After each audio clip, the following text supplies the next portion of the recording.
আল্লাহ আমার আব্দুল মতিনের দুনিয়াবি দুইটা চক্ষু নিয়েছো, তাতে কোনো দুঃখ নাই। হালাতে সব সময়ের জন্য গুনগুন গুনগুন গুনগুন গুনগুন করিয়া মাওলার নামের তাসবিহ পাঠ করতে। মৌতের আগ মুহূর্তে আমি স্বপ্নের মধ্যে দেখতেছি খুব করিয়া দোয়া করতেছেন, আমার মাথায় হাত বুলাইয়া দিয়ে দিয়ে দোয়া করেন। হঠাৎ করিয়া খবর আসলো খুব অসুস্থ হয়ে গেছে, তাড়াতাড়ি আসো। আম্মা জান ডাকছেন, গিয়ে দেখি আল্লাহর ওলি আল্লাহু আল্লাহু বলিয়া ডাকে, আর আমার দিকে এক নজর তাকাইয়া বলে, বাবা বেশি সময় বুঝি আর আমি পাবো না। আল্লাহর ওলি আল্লাহ আল্লাহ করতে করতে দুনিয়া থেকে বিদায় নিয়ে চলিয়া গিয়েছেন। তিনিও বাদশাহী করেছেন, আমরা দেখেছি তিনিও বাদশাহী করেছেন। আমার ছোট্ট জীবনে তিনার সম্পর্কে আমি যতটুকু জেনেছি, যুবক একজন মানুষ, 25 থেকে 30 বছর অনুমানিক বয়স হবে। নাম হলো আব্দুল আউয়াল নামের এক ব্যক্তি। সেই ব্যক্তি আমার সম্মুখে আরো যারা ছিল, খাদেম খুদ্দাম যারা ছিল, তারা ওইখানে বসা, আমার সামনে আসিয়া হাজির। ওই যুবকের বাবা নিয়ে আসছেন হযরতজির কাছে। ছেলে কথা বলে না, বাবা ছেলে কথা বলে না। হযরতজি রহমাতুল্লাহি আলাইহি ওয়াজদের হালাতে ছিলেন। আমি বুঝতেছি হযরতজি মনে মনে কি যেন বলেন, একা একাই বিড়বিড় করিয়া কি যেন বলেন। হযরতজির এমন কতগুলো কারামত আছে যেগুলো এখন বলা যায়, এখন তো আর বাধা নাই, হযরতজি তো আর নাই। একবার আমি শক্ত করিয়া ধরেছিলাম। মৃত্যুর কয়েকদিন আগে পায়ের বৃদ্ধাঙ্গুলি কেটে গেছে, চারাটা উঠে গেছে, মরে গেছে। ডাক্তারের কাছে গিয়েছি, ডাক্তারটা চারাটা উঠায় দেবে, নতুন চারা গজাইবে। এবার আমি শক্ত করিয়া ধরলাম যে বাবা আমার বলতেই হবে এটা কি জন্য হয়েছে, কোথায় ওষুধ খেয়েছিলে, তুমি তো কোথাও যাও না।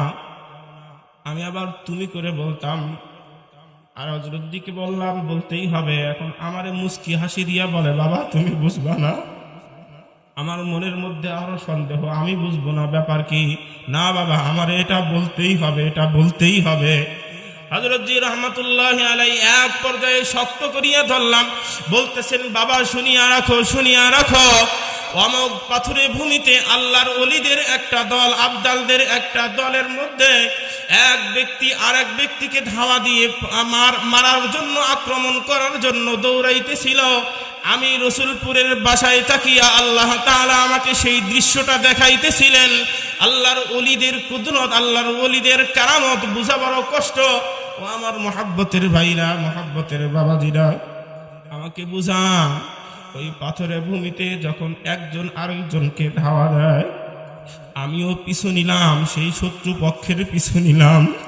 পাথরের ভূমিতে দৌড়াইতে বাবা, ওই সময় আমি জিজ্ঞাসা করলাম, বাবা তোমার তো যদি কোনো সময় দুনিয়ার বুকে যাইতে আরেকজনের সহযোগিতা লাগে, ওই সময় কি তোমার সহযোগিতা লাগে নাই? আমি একটু ছোট হইয়া জিজ্ঞাসা করলাম, ছোট মানুষই করতেছি, মানে কথাগুলো বের করে নিতেছি। বলে, না বাবা না, ওই সময় আল্লাহ তাআলার পক্ষ থেকে ওই যে দাদিজান দোয়া করেছিলেন, আল্লাহ আমার আব্দুল মতিনের দুনিয়াবি দুইটা চক্ষু নিয়েছো, তাতে কোনো দুঃখ নাই। আমার সন্তানের আহারে অন্তর চক্ষু খুলিয়া দাও।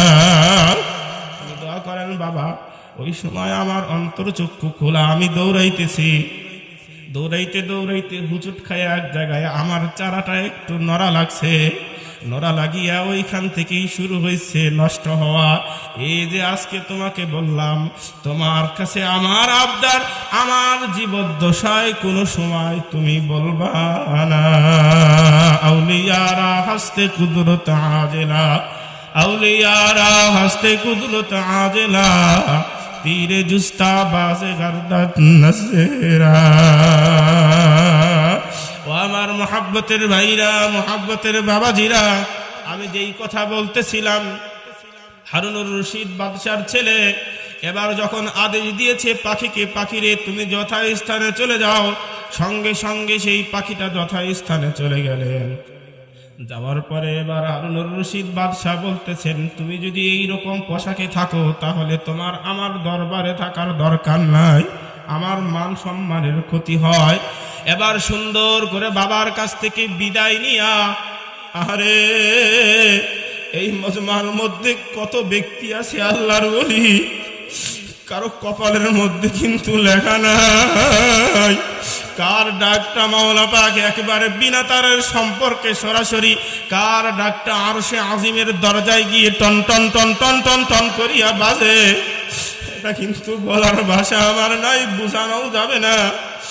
আল্লাহর ওলি এইভাবে বলার পরে ওই যে যুবক আল্লাহর ওলি আল্লাহর সঙ্গে সম্পর্ক স্থাপন করেছেন, তার দুনিয়াবি কোনো খেয়াল নাই, জামা সেরা না ফাটা, আহারে জামা কি হইল না কি হইল এইগুলো দেখার বিষয় নয়।